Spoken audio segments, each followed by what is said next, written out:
एक बूढ़ी माँ की आखिरी इच्छा।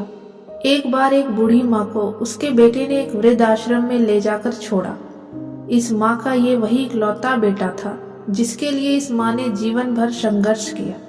इस बेटे के लिए वो सब कुछ किया जो एक माँ को करना चाहिए या माँ कर सकती है, और आज भी अपने बेटे को किसी भी तरह की परेशानी ना हो इसलिए आश्रम में रहने के लिए भी तैयार हो गई। वृद्ध आश्रम में रह रही माँ हमेशा अपने बेटे को याद करती, मगर बेटा केवल साल में एक बार उसको मिलने जाता या फिर फोन पर ही बात कर लेता। कई साल बीत गए। वृद्ध आश्रम से बेटे को एक दिन फोन आया। उन्होंने कहा, बेटा जल्दी से आश्रम आके अपनी माँ से मिल लो, वो बहुत सीरियस है। बेटा जब अपनी माँ के पास पहुंचा तब वह अपनी आखिरी सांसें गिन रही थी। बेटे ने अपनी माँ से उसकी आखिरी इच्छा पूछते हुए कहा, माँ मैं तुम्हारे लिए क्या कर सकता हूँ बताओ। माँ ने कहा, बेटा इस आश्रम में गर्मी और मच्छर बहुत ज्यादा हैं। यहाँ पर कुछ पंखे लगवा देना।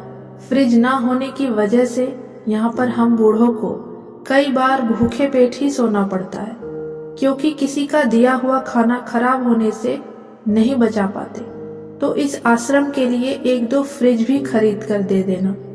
बेटे ने अपनी माँ की सारी बात सुनी और अपनी माँ से पूछा, आपने इतने साल यहाँ पर निकाल दिए पर आपने कभी भी यह बातें मुझसे नहीं कही, और अब जब आपके पास टाइम नहीं बचा है तब आप यह सब कह रही हैं, ऐसा क्यों? माँ ने बेटे को जवाब देते हुए कहा, बेटा मैंने गर्मी, भूख और पीड़ा सहन कर ली, लेकिन मुझे पता है जब तेरे बच्चे तुझे यहाँ पर छोड़कर जाएंगे तब तू यह सब सहन नहीं कर पाएगा।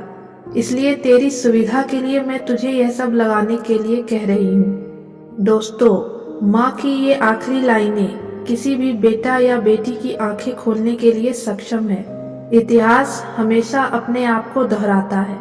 अगर आप चाहते हैं कि आपके साथ अच्छा व्यवहार हो, आपको भी दूसरों के साथ वैसा ही व्यवहार करना पड़ेगा। अगर आपको ये कहानी पसंद आई हो तो प्लीज हमारे चैनल को लाइक और सब्सक्राइब करें। धन्यवाद।